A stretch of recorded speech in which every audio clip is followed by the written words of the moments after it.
Okay.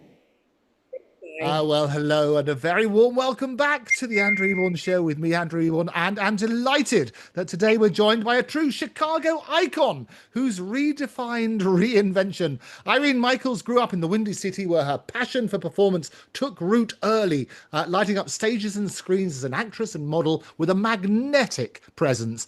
From those early days in theatre and film, she built a career that spans modeling, acting and creating the celebrated Eye on Beauty brand and best-selling book.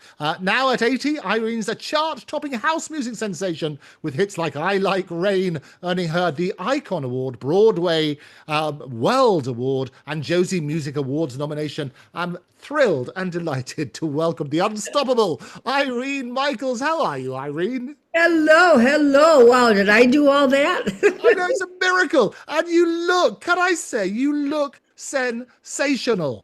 Thank you, thank you. But tell me, you've got a little furry friend next to you. Who's that? Oh, yes, this is Felix, and he just decided to jump on my piano, which is where I have my computer, and he just likes my company, I guess. Well, that's understandable. And how long have you had Felix? Oh, Felix is about 16 years old now. Good heavens. No, well, I grew up with lots of cats. My mother used to rescue lots, so totally used to surrounded by our furry friends. Oh, I love cats. I didn't Uh, know I loved cats so much because I had dogs all the time. And I found this one at the barn one day and I thought, well, I'm just going to take him home and see because no one wanted him. And I'm so happy I'd get more. I wish oh, I th- could get more. well, I say we used to have a small holding, so we had like 18 horses and lots of dogs and cats and one Oh, sheep and a goat. So it's all thrill. oh, no. Oh. Oh, we love it. Now, you grew up in Chicago. You started as an actress and model. How did those early days shape your unstoppable drive to become a house music star at 80? I was always driven, always. I always had ambition and I knew what I wanted. And I just kept my eye on the bullet. Oh, fantastic. And from those early theatre and film roles to writing Eye on Beauty and now topping the music charts, what's the one lesson from your youth that ties your incredible career together? Consistency. You must be Consistency consistent. and, Yes. and persistent, I imagine, as well. And persistent. Absolutely. And So, tenacious. All those wonderful adjectives. an avalanche of alliterative adjectives. That's what you want. Yes. So, do you feel more you now in your 80s than in those Chicago days? And what's been the key to unlocking this fearless version of yourself? I was approached by a friend of mine who actually owns a record label. And I was been singing for a long time. I had stopped for a long time. And when COVID hit, is when it happened. We were sitting at home, not being able to do too much. So I started playing my guitar again and dabbling with the piano. And I realized how much I missed my music. So I started singing songs, and I was booked in cabarets around Chicago. And then a friend of mine, and I was saying, who owns Trax Records, said, "Hey, you should do house music." And I said, "Are you crazy? That's for the 20-year-olds." They'd laugh me out of the place. She said, "Oh, no, you'd be great at it." I go, "Okay, why not? I'll try it."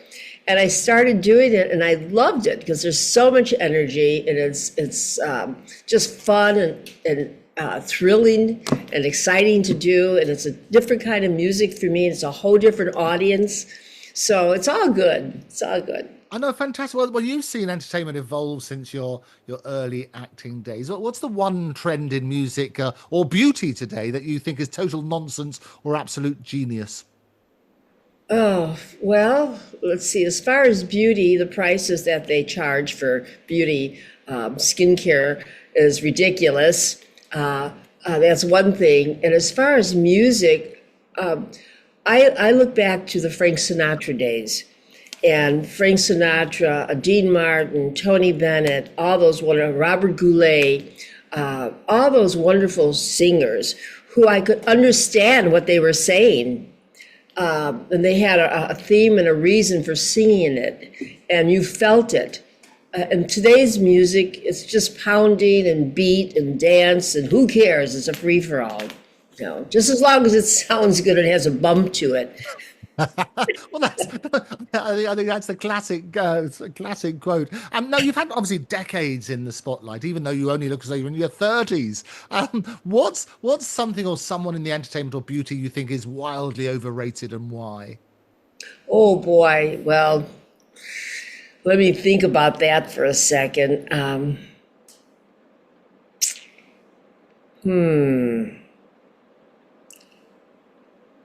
I can't think of anyone at the moment. As far as actress or Well, but let's put a positive spin on it. Who's underrated. What would you say is underrated? We should shine okay, a spotlight. okay, who's underrated? I think Brooke Shields is a great actress, and she's very underrated for her acting.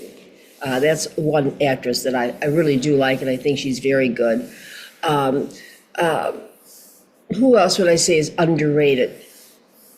Well, all the newer actresses really are from a different school, and they're so talented. There's so much talent. It's hard to say who's underrated today because it's out there and people are watching them. So I don't know if I could actually answer that one either. And No, the overrated or underrated. Well, it's quite a put me on the difficult. spot, Andrew.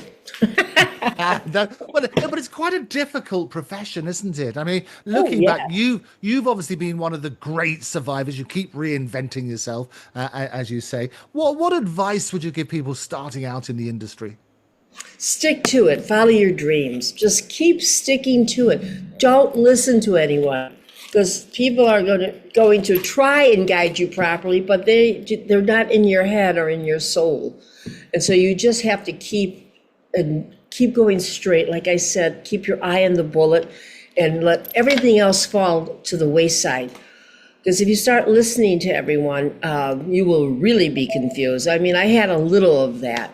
I still have a little of that. It's like we want to listen to people, we want to be guided properly, but it's really, if you listen to your gut, usually your gut is right.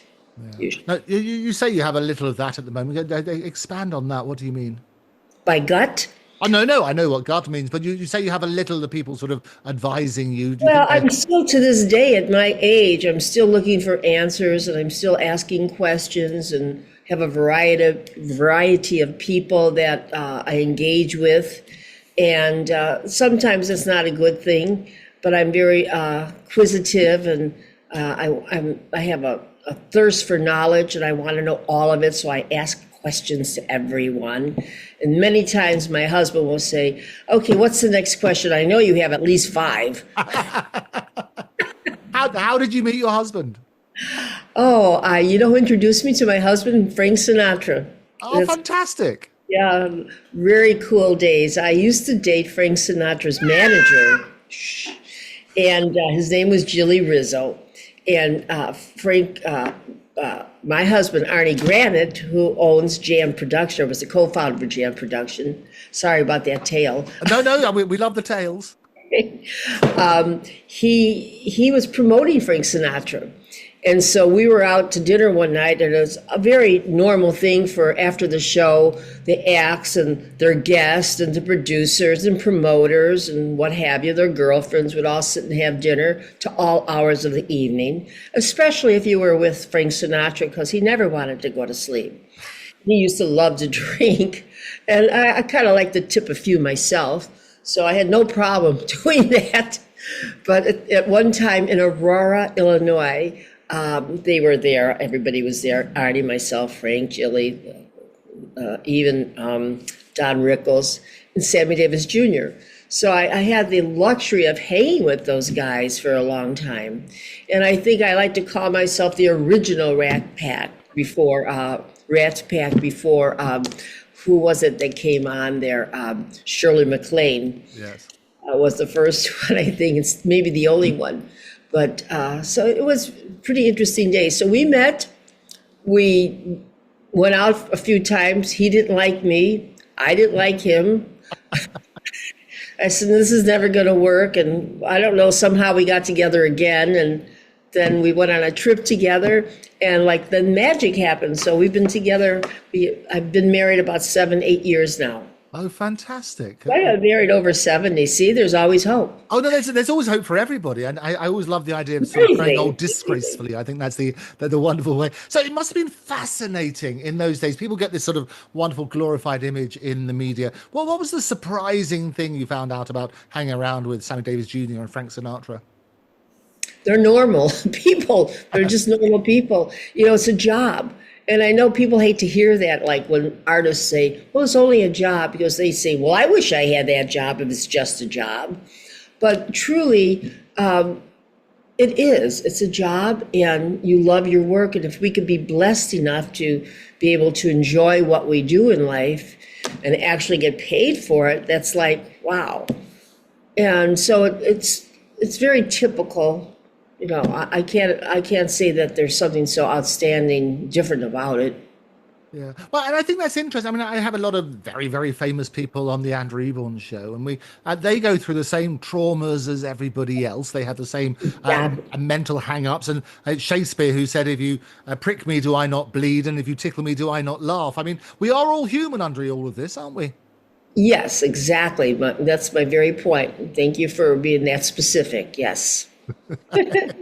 Now you're a Chicago native, and also an LGBTQ plus ally, nominated for the Get Out magazine award. What's a controversial opinion you hold that might surprise your fan or peers? That I actually love hanging around with the gay people. It's not for everyone, because it's just not. But I think they're lovely people. I think I totally understand them. And actually, I dug into that quite a bit at one time, because I didn't understand it. I couldn't understand why two men would like each other or two women would love each other. And it's really not a choice that they have. They're born that way, and for the most part. And so you have to respect that. And people were very surprised that I was so much into that and love going. I love entertaining the gay crowd, and they are great fans. So, yeah, I have nothing other than good things to say. They are the best of all. Well, obviously, I mean, times have changed a lot, and there used to be some really tough laws and regulation. It was illegal in many countries. When did you first get involved with the LGBTQ community? I think I was involved with it as on a friendly basis, but I became much more involved with my press person, Eileen Shapiro, who owns... Brilliant Eileen. Yes, brilliant Eileen. She is brilliant, and she introduced me to this world of entertainment for them, and them being the LBQ. It's a whole Scrabble score, isn't it? A bit of a mouthful. It's a mouthful. That's why I say gay, it's just so much easier. But she introduced me, and I did several shows for her, and I was well accepted, and they ask and request me all the time. So thank you, Eileen, for that. Yes. No, it is great, and I think there's a greater understanding now, and I think that's the idea, isn't it? Walk a mile in somebody else's moccasins, then the world would be a much better place. Exactly. Yes. Yes. So looking back at that early career in Chicago, maybe on the stage or screen, what was the most surreal moment that still gives you chills, and how does it connect to your journey today? The first time I stepped in front of a camera with film, I was in a movie. I think my first film was Mahogany, and it was with Diana Ross, who was like my idol for music at that time. And here she is at the counter next to me. It was across from a makeup counter. And I'm looking at her, and I said, this is kind of really weird. I mean, am I really here? That was the first time. And then secondly, I remember when I was on General Hospital in a soap opera in Los Angeles, when I was a little girl, And I had a habit of sucking my thumb, which I finally broke, and rubbing my little blanket and sucking my thumb. My mother said, "You stop that, you're going to get buck teeth." So that stopped. But I always remembered she was sitting there with me watching this show called General Hospital as a little girl. Much later, fast forward 30 years, I'm on General Hospital. So it was a big coup for me to invite my parents to meet the stars of General Hospital, which were their idols. So that was another wonderful moment. And it's working with those sort of idols where you make that transition. I mean, well, there must have been a time. I mean, people in the profession, they go through sort of feast or famine, don't they? Which is it's also, as you say, it's all about perseverance. Was there a time in your early acting or modeling days that you almost gave up on your dreams? No. I'd have to say no. No, because I have a philosophy. I refuse to be defeated. That's number one. And it's not what happens to you, it's how you handle it. So there's no down to it. Whatever it is, just take that in your stride and move on. If it's not working here, then something's working there. If I may say, my husband would say, even if you throw shit at the wall, some of it has to stick. So.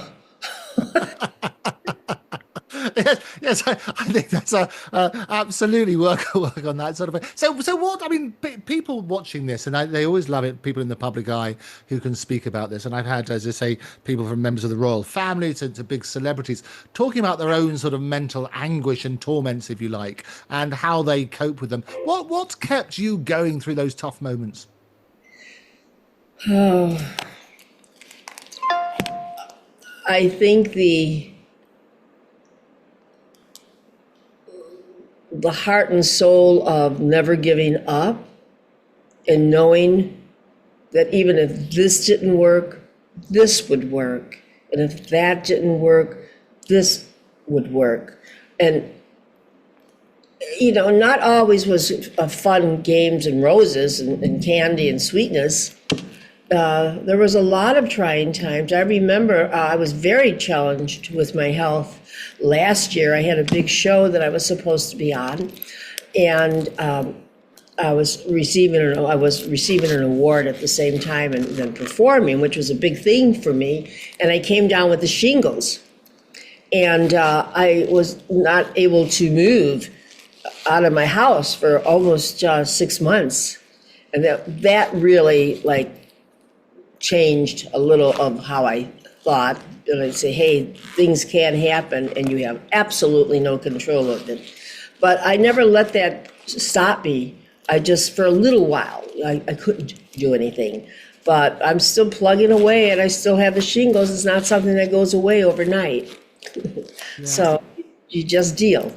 And it does. When you have those sort of challenges in life, Irene, it sort of works on the basis that you put a different focus on what's important in your life. Did you see a seismic change in what became important to you? No. It always stayed the same. Yeah. And it's that sort of determination to sort of follow whatever path was thrown at you. Yes, absolutely. I think determination is a really good word. Yes. Yeah. Okay. And it's also, I mean, the profession comes with a few sacrifices along the way. Was there a personal sacrifice you made early in your career, maybe to break into entertainment or build the Ion Beauty that most people don't know about? What was that sacrifice? I think just the business itself. There's a slogan that's out there that would explain most of it, I think, is that the road to success is paved with loneliness. And I've lost some friendships and I don't see people as much as I'd like to because of my rigid schedule with everything going on. So I think that's sort of sad to me. And sometimes it's lonely. So I will say that. And it's kind of hard to fight off loneliness, but you do. As far as the book is concerned, I wrote that book with a dear friend of mine, Suzanne Tripoldi, and it was all of the secrets from the red carpet in all the years that because I also interviewed celebrities as well as trying to become one. And that was a really great experience for me because I was, as I said earlier, very inquisitive. So I'd ask these dumb questions, Einstein said there are no dumb questions. So I'd ask away and I got answers. It's funny, when you ask a question, you will get an answer. It might be something else you don't want to hear, but in any case, you'll get an answer.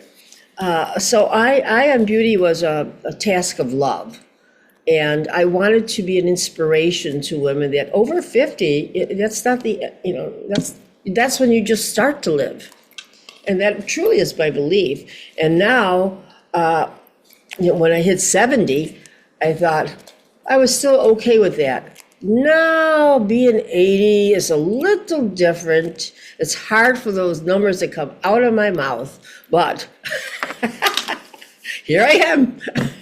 Talking to you. Oh no, and it's such a joy, and as I say, such a wonderful, positive attitude, and as you say, I mean that's the secret, isn't it? To interviewing people, you've got to be inquisitive. You've got to be. People's lives are fascinating, aren't they?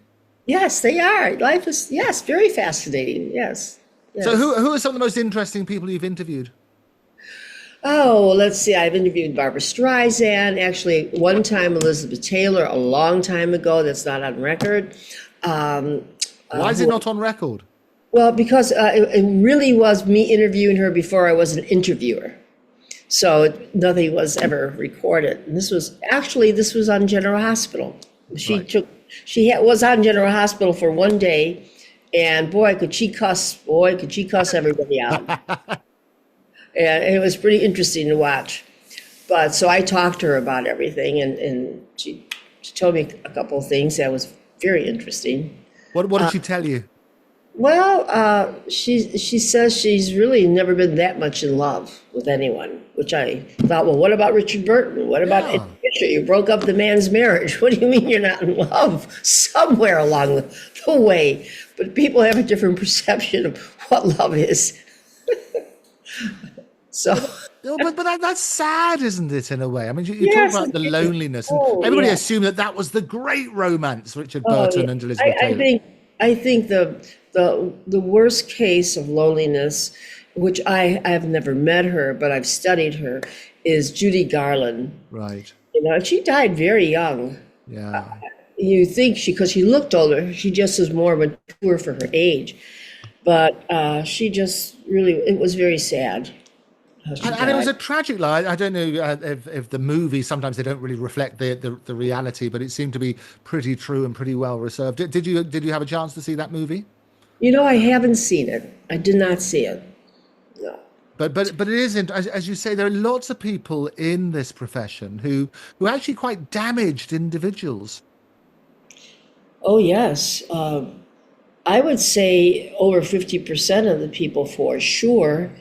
And many of them are seeking love and attention because they somehow, somewhere in their life, never received it from either their parents or their husbands or their mates or their friends or their school or their teacher. Somebody didn't give them something, and they're continually looking for that approval of people. Yeah, and do you think that's the driving force when you talk about determination? And you're right, there's in order to be a star, they have that X factor, but part of that X factor is that vulnerability, isn't it? Yes, it's a big part of it, very big part of it. And you often find that, especially in the comedy world, for example, some of the greatest comedians are actually manic depressives as well.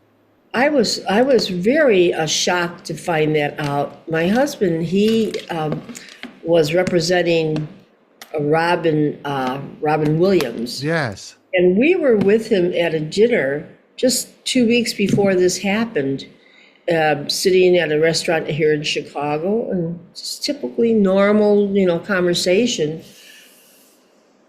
And to find this out, that he was so terribly unhappy, was very sad, and because he just never felt anyone loved him or anyone really cared about him as a person. Again, that same thing, wanting to be loved. And if you don't feel it, no matter how many applause you get and all the accolades that come to you, it doesn't mean anything unless you feel it. And unfortunately, he did not. Yeah. Yeah, and it is absolutely tragic, and you get a lot of people who say the big stars. I had Howard Bloom on the show very recently, who was the big PR to lots of major stars, and the advice he would always give them, because they would have the adoration of sometimes tens of thousands of people in a big stadium, then they would come off stage and they would just, depression, the black dog as they call it, would suddenly come over them. What advice would you give people in those darkest moments when they have those lulls? Look to God, say, hey, I should be happy. Please help me be happy. What else could you say?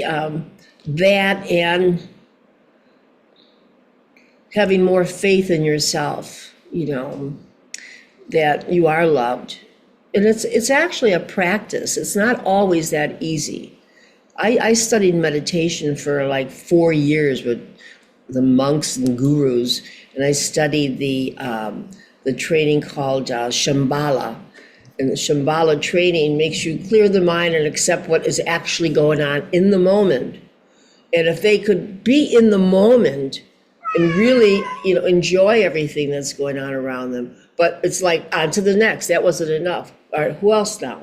And it's like they're continually jumping ahead. And it's like a hungry monster. It's insatiable. It's just like it eats you up if you let it.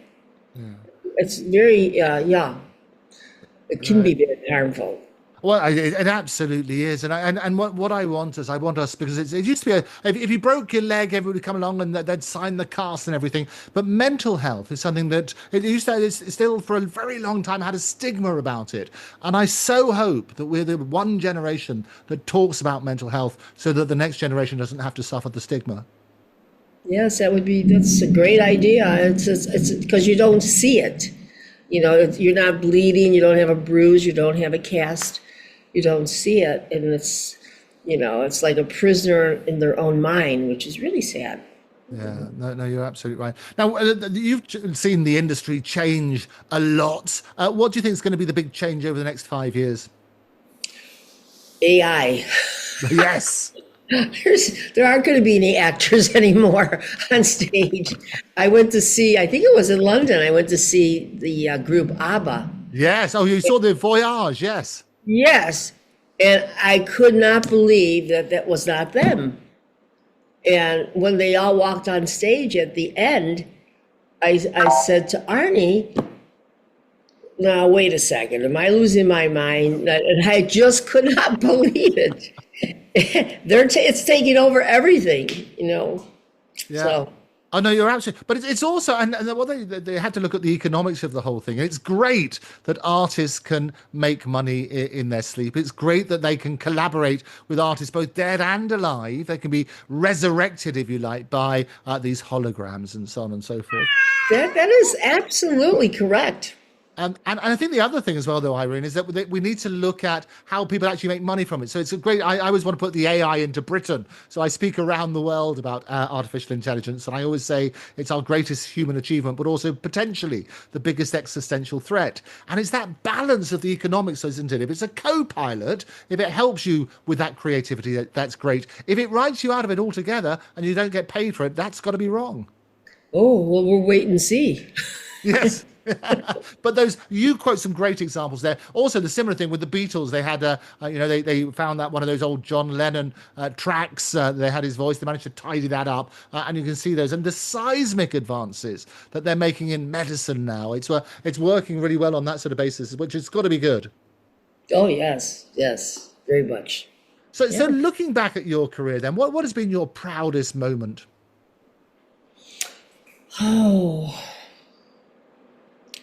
One of my proudest moments, I think being on a stage of over more than 5,000 people, that probably was a very proud moment for me. That's number one. Just knowing that I've been accepted in my music, when I see my music on some of these billboards and charting and all, I say, I'm so proud of that. that people actually want to share that with me. So there's a couple of good moments. Oh no, it's lovely. And your biggest regret?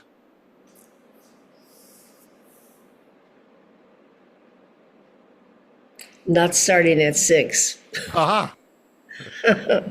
How old were you when you did start? I started fairly old.